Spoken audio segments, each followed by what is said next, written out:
मित्रों नमस्कार, हमारे YouTube चैनल पे आपका स्वागत है। आज हम लोग शुरू करने जा रहे हैं त्रिकोणमिति। तो त्रिकोणमिति कहते किसको हैं? सबसे पहले उसको डिफाइन करते हैं हम लोग। तो देखिएगा कि त्रिकोणमिति, ये जो त्रिकोणमिति हिंदी का शब्द लिखा हुआ है ना, इससे हम अगर इसको संधि विच्छेद करें तो इससे 3 पार्ट बनते हैं इनके, जैसे त्रि जोड़ कोण जोड़ मिति। अब यहाँ त्रि का मतलब होता है 3, ये जो त्रि है इस त्रि का मतलब होता है 3,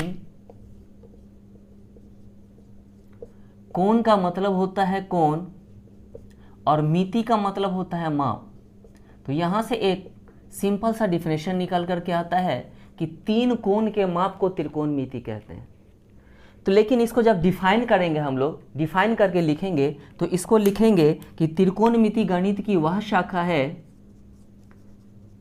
त्रिकोणमिति गणित की वह शाखा है जिसके अंतर्गत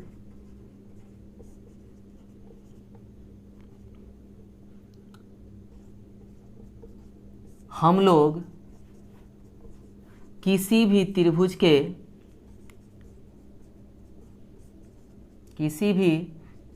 के तीनों कोण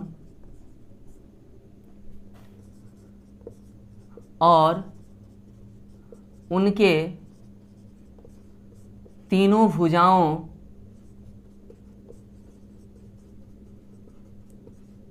के बारे में अध्ययन करते हैं।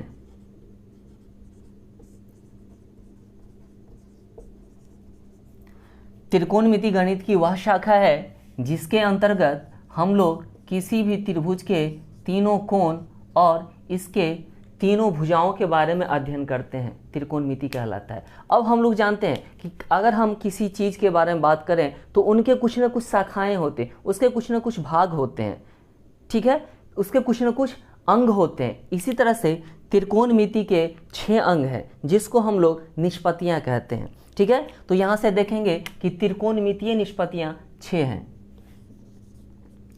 त्रिकोणमितीय निष्पत्तियां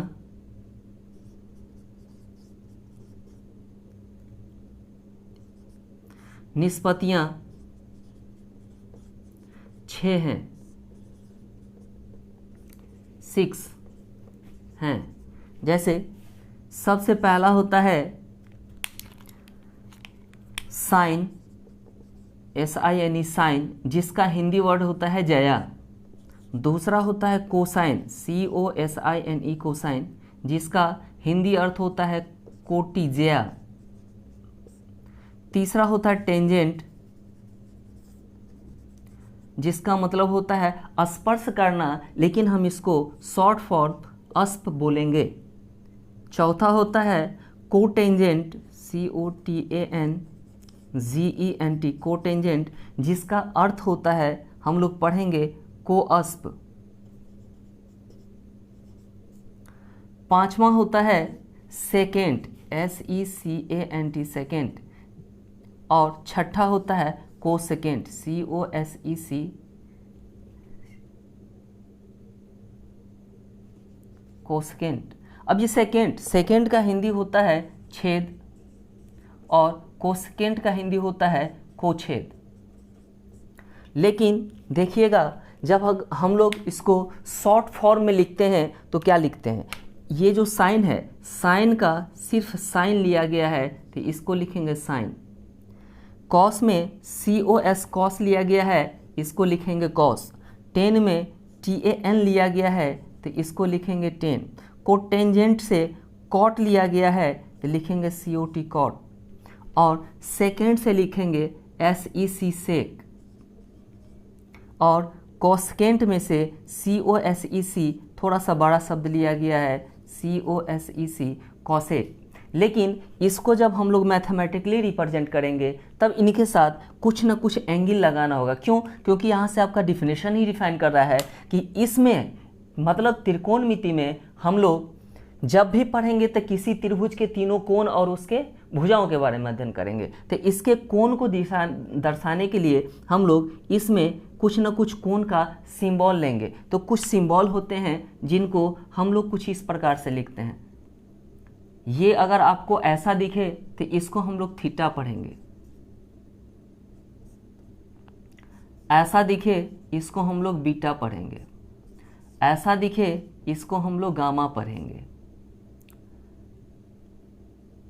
ऐसा दिखे इसको हम लोग साई पढ़ेंगे, ऐसा दिखे इसको हम लोग फाई पढ़ेंगे। तो बहुत सारे हैं, है ना। तो जैसा आपको सुविधा हो ऐसा यूज कीजिएगा, जैसा आपके बुक में दिया हो उस तरह से यूज कीजिए। कहीं कहीं आपको ए होगा जिसको हम लोग एक्का बोलेंगे, कहीं कहीं के यूज करता है जिसको हम लोग कप्पा पढ़ेंगे, कभी कभी इस तरह का त्रिभुज का सिंबल बना हुआ रहेगा, इसको हम लोग बड़ा डेल्टा बोलेंगे, बड़ा डेल्टा बोलेंगे।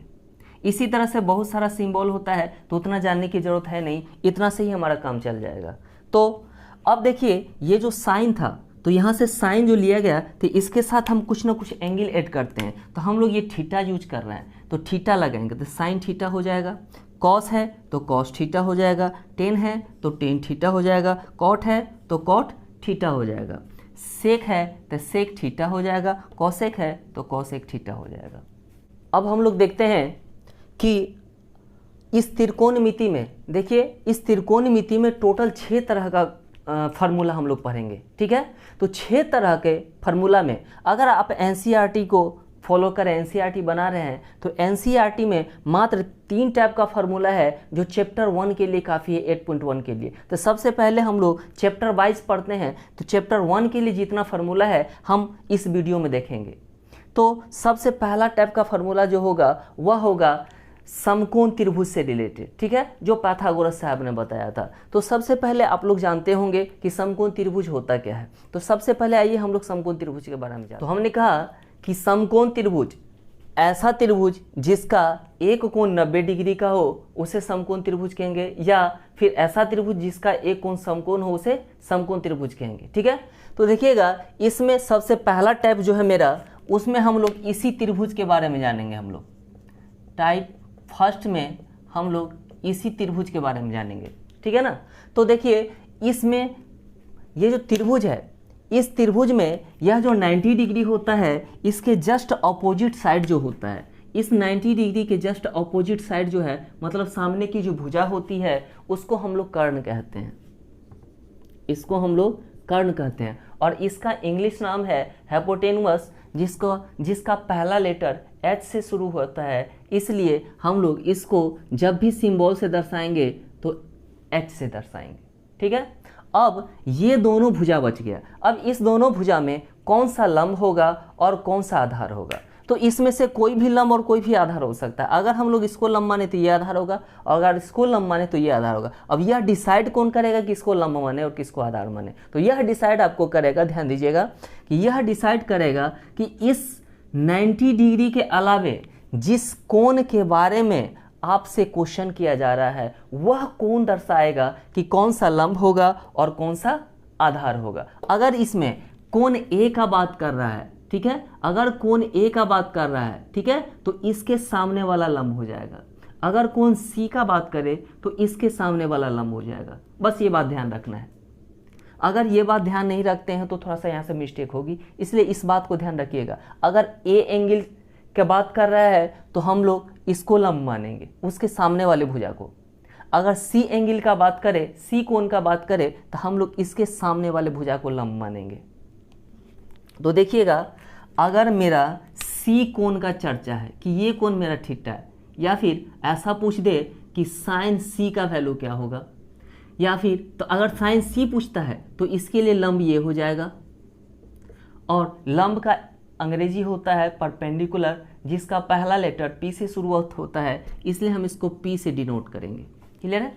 इसके बाद हम लोग ये बच गया तो रेस्ट भुजा क्या हो जाएगा, इसका आधार हो जाएगा, ठीक है। और आधार का इंग्लिश वर्ड होता है बेस, जिसको हम लोग बी से डिनोट करते हैं, तो इसको हम लोग बी से डिनोट करेंगे, ठीक है।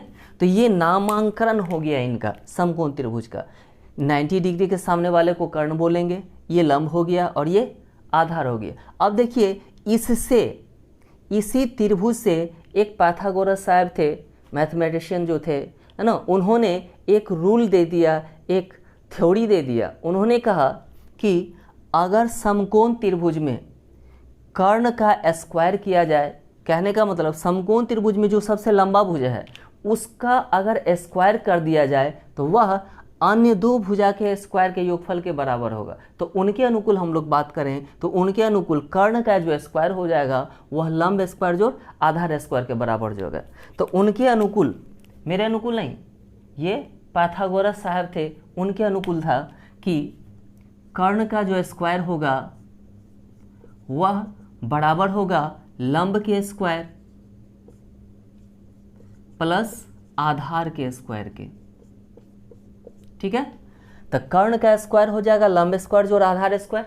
ठीक है, बचपन में आप लोगों ने सीखा होगा कि अगर यह इक्वल हो, इक्वल के पहले अगर प्लस हो तो इधर आकर के माइनस हो जाता है, अगर माइनस हो तो प्लस हो जाता है, अगर गुना हो तो भाग हो जाता है, अगर भाग हो तो गुना हो जाता है। अगर दो संख्या दिया हुआ है और एक पे स्क्वायर है और बीच में बराबर है, स्क्वायर को हम हटाना चाहते हैं तो स्क्वायर उस साइड जा करके शिफ्ट होकर के इस पे वर्गमूल बना देता है। अगर कोई दो संख्या दिया हुआ है और एक पे वर्गमूल है और इस वर्गमूल को हम हटाना चाहते हैं तो यह वर्गमूल उस तरफ जा करके स्क्वायर हो जाता है। बस इसी से कुछ बात हम यहाँ लिखने जा रहे हैं। ध्यान दीजिएगा कि अगर कर्ण है तो कर्ण बड़ा, कर्ण का स्क्वायर हो गया लंब स्क्वायर और आधार स्क्वायर। तो इसी से मेरा एक फार्मूला बनता है और कि सिंपल कर्ण अगर बात करें, सिंपल कर्ण हो जाएगा कि लंब का स्क्वायर जोड़ आधार का स्क्वायर, स्क्वायर हट गया है तो इस पे रूट आ जाएगा। ठीक है, अब इन्हीं से एक बात और कि अगर कर्ण स्क्वायर है तो लंब स्क्वायर जोड़ आधार स्क्वायर हुआ। अगर हम लोग को चर्चा करें कि लंब स्क्वायर का क्या होगा तो लंब स्क्वायर अगर निकालना हो तो क्या करेंगे हम लोग, लंब का स्क्वायर अगर बात करें तो हम लोग लिखेंगे लंब कब होगा, जब आधार नहीं होगा। आधार को इस तरफ लाएंगे तो इसके पहले प्लस है, इसके पहले प्लस है तो उधर जा करके माइनस हो जाएगा। तो यहाँ से मेरा कर्ण तो अपनी जगह पे है तो कर्ण का स्क्वायर मेरा वही रहेगा और ये प्लस इधर आकर के क्या हो जाएगा, आधार का स्क्वायर हो जाएगा। ठीक है मित्रों, तो आधार का स्क्वायर हो गया। और इसी से हम लोग एक बात और निकालते हैं कि अगर सिर्फ लंब पूछें तो क्या होगा, सिर्फ लंब का बात करें तो क्या होगा। तो लंब कब होगा, जब स्क्वायर नहीं होगा, स्क्वायर इस तरफ क्या हो जाएगा, रूट बना देगा तो इसी का रूट हो जाएगा। कहने का मतलब कर्ण का स्क्वायर माइनस आधार का स्क्वायर के ऊपर रूट आ जाएगा। क्लियर है। चलिए अब बात करते हैं हम इसी से फिर से एक बार। अगर लंब पूछा तो ये हाल, अगर आधार पूछे तो क्या होगा। तो इसी तरह से जिस तरह से हम लोग लंब के बारे में चर्चा किए इसी तरह से हम लोग आधार को भी लिख सकते हैं कि अगर आधार का स्क्वायर पूछे तो आधार का स्क्वायर कब होगा, जब लंब नहीं होगा। और लंब नहीं होगा तो क्या होगा, मिटा तो सकते नहीं है, इसको इधर शिफ्ट करेंगे तो लंब इधर आकर के प्लस में है तो माइनस हो जाएगा। तो यह बराबर हो जाएगा कर्ण का स्क्वायर माइनस लंब का स्क्वायर। इसी तरह से सिंपल आधार का बात करें हम लोग, सिर्फ आधार का बात करें हम लोग तो सिर्फ आधार हो जाएगा इसके ऊपर में रूट और इधर हो जाएगा कर्ण का स्क्वायर माइनस लंब का स्क्वायर।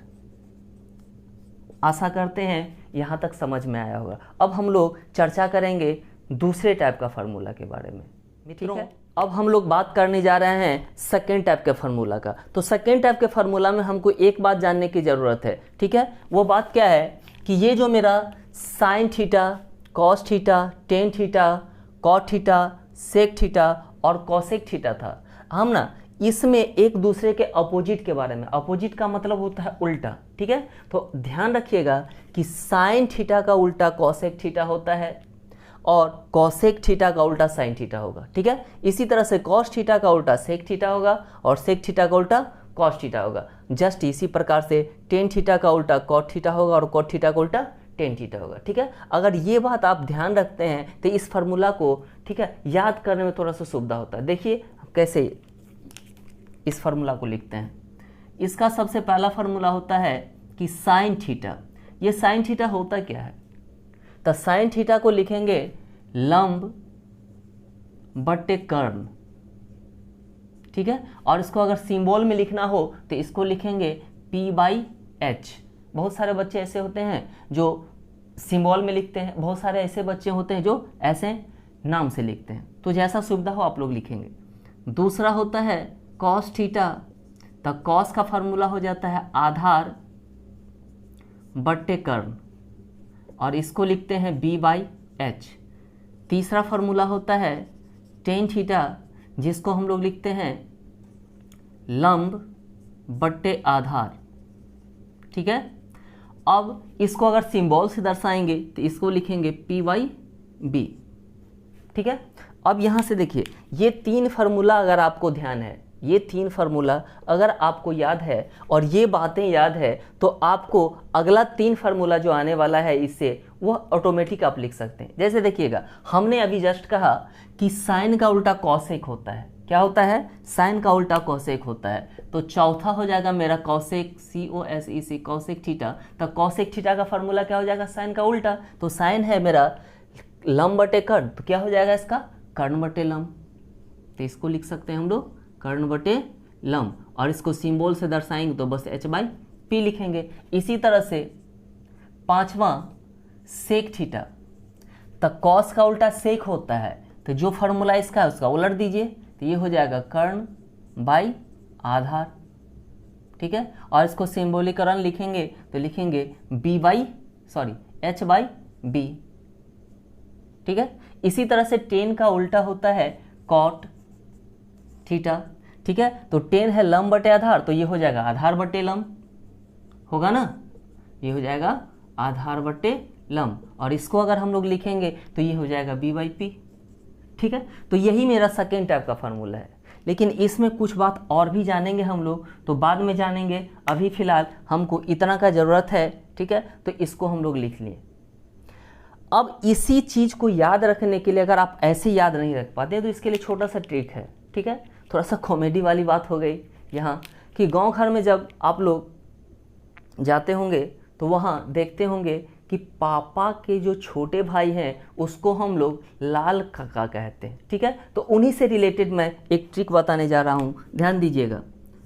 LAL लाल कक्का, ठीक है, लाल काका। ये लाल काका, अगर लाल काका शब्द याद है आपको तो लाल बटे काका लिख देंगे, तो इनसे हमको ये चीज़ निकलता है कि ये साइन का साइन थीटा, A/K को लिखेंगे कॉस थीटा, और इसको लिखेंगे टेन थीटा। जहाँ एक बात ध्यान रखिएगा, यहाँ L4 लंब पढ़ना है, A4 आधार पढ़ना है, और K4 कर्ण पढ़ना है।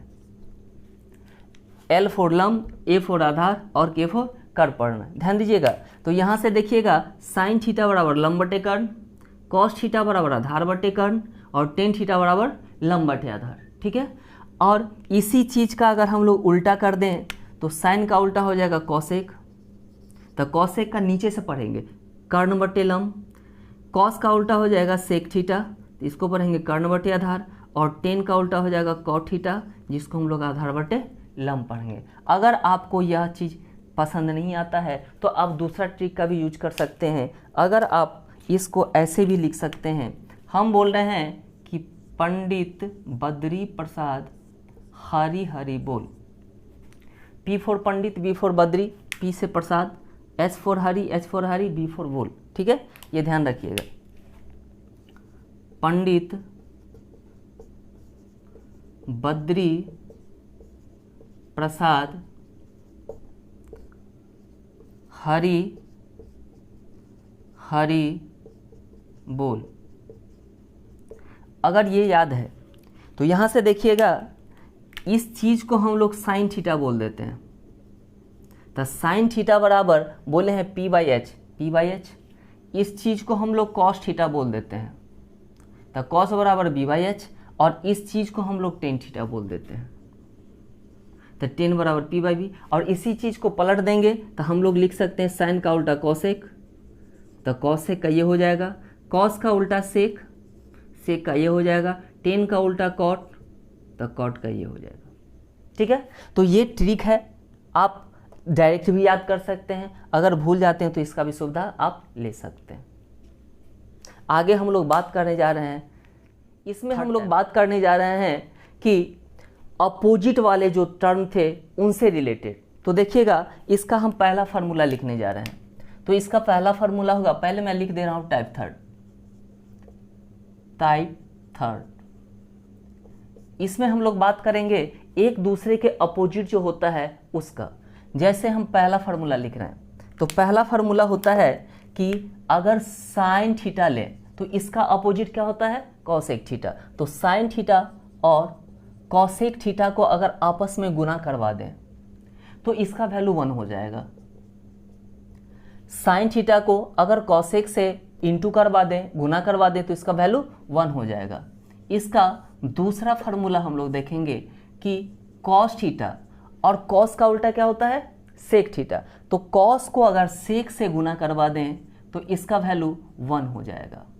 इसी तरह से इसका एक और फार्मूला होता है कि टेन थीटा और टेन थीटा का उल्टा होता है कॉट थीटा। तो अगर टेन थीटा को हम कॉट से इंटू करवा दें तो इनका वैल्यू 1 हो जाएगा। ध्यान रखिएगा, हमने कहा सीधा सिंपल सी बात है कि जो एक दूसरे का उल्टा है, जो एक दूसरे का उल्टा है, अपोजिट है, उसको अगर आपस में गुना करवा देते हैं तो इसका वैल्यू 1 होगा। कितना होगा, 1 होगा। अब यहाँ से हम लोग इसको तोड़ के और भी फार्मूला क्रिएट कर सकते हैं। तो देखिए कैसे करते हैं। अगर हम लोग बात करें पहला टाइप में, तो यहाँ से साइन थीटा और कॉसेक थीटा गुना में है और इसका वैल्यू 1 है। तो यहाँ से अगर हमको साइन थीटा का बात करें तो क्या हो सकता है, अगर साइन थीटा का बात करता है तो कॉसेक नहीं होगा, तो कॉसेक कम नहीं होगा जब यह यहाँ नहीं होकर के, यहाँ नहीं होकर के उधर आएगा। तो यहाँ इंटू में है तो इधर आकर के डिवाइड हो जाएगा। तो इसको लिख सकते हैं हम लोग 1/कॉसेक थीटा। क्लियर है। इसी चीज़ से अगर कहीं हमको साइन नहीं पूछ करके कॉसेक पूछे कि कॉसेक थीटा क्या होगा, तो कॉसेक थीटा को हम लोग लिखेंगे 1/साइन, इधर आएगा तो 1/साइन थीटा। तो इनसे मेरा यह 2 बात निकल करके आया। ठीक है। इसी तरह से इससे भी निकलेगा। अगर हम लोग से कॉस थीटा का जिक्र करें कि कॉस थीटा बराबर क्या होगा, किसके रूप में, तो सेक के रूप में। तो सेक इधर आएगा तो 1/सेक हो जाएगा। तो यहाँ से हो गया कॉस बराबर 1/सेक थीटा। ठीक है। इसी तरह से हम लोग बात करें सेक थीटा का, तो सेक थीटा का फॉर्मूला हो जाएगा 1/कॉस थीटा। इसी प्रकार इसमें अगर बात करें हम लोग कि टेन थीटा, तो टेन थीटा का कॉट के फॉर्म में हो जाता है 1/कॉट थीटा। और अगर सिंपल कॉट थीटा का बात करें तो इसका हो जाता है 1/टेन थीटा। तो इतना फार्मूला है इसमें। इसके साथ साथ एक बात और ध्यान रखिएगा, इसमें थर्ड टाइप के फार्मूला में बात क्या याद रखना है, ये कि चौथा में अगर टेन थीटा साइन और कॉस के फॉर्म में पूछ रहा है, किसके फॉर्म में, साइन और कॉस के फॉर्म में, तो साइन और कॉस के फॉर्म में यह बना देता है कि sine theta by cos theta.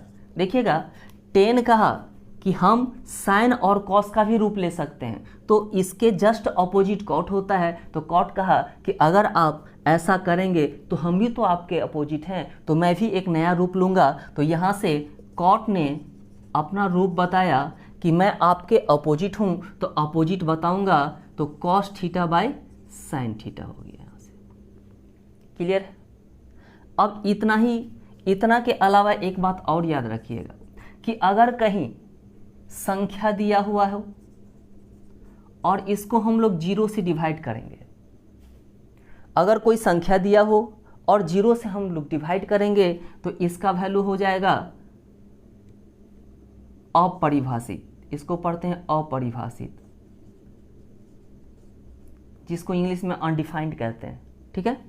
और लास्ट बात इस टाइप में याद रखिएगा कि कहीं 0/संख्या दिख जाए, 0/संख्या दिख जाए तो हम लोग इसका 0 होता है, ये याद रखिएगा। बस इतना सा फार्मूला है इसमें। अब हम लोग यहाँ से फर्स्ट टाइप के मतलब एनसीईआरटी के चैप्टर फर्स्ट का सॉल्यूशन देखेंगे। तो देखते हैं आगे। मित्रों, अभी हम लोग देख रहे थे 3 तरह का फार्मूला। ठीक है। तो यह तीनों टाइप के फार्मूला ये हमको चैप्टर 8.1 जब सोल्व करेंगे तो वहाँ ज़रूरत पड़ेगी, ठीक है। तो चैप्टर 8.1 का सॉल्यूशन इस भाग के बाद, इस वीडियो के बाद दूसरे पार्ट में देखेंगे हम लोग। तो अगर मेरा क्लास आप लोग को अच्छा लगता है तो हमारे यूट्यूब चैनल को सब्सक्राइब करें, लाइक करें और इनको शेयर करना ना भूलें, और बेल आइकन को ज़रूर दबाएं ताकि हम जो भी वीडियो बनाएं वह आप तक आसानी से पहुंच सके। थैंक यू, धन्यवाद।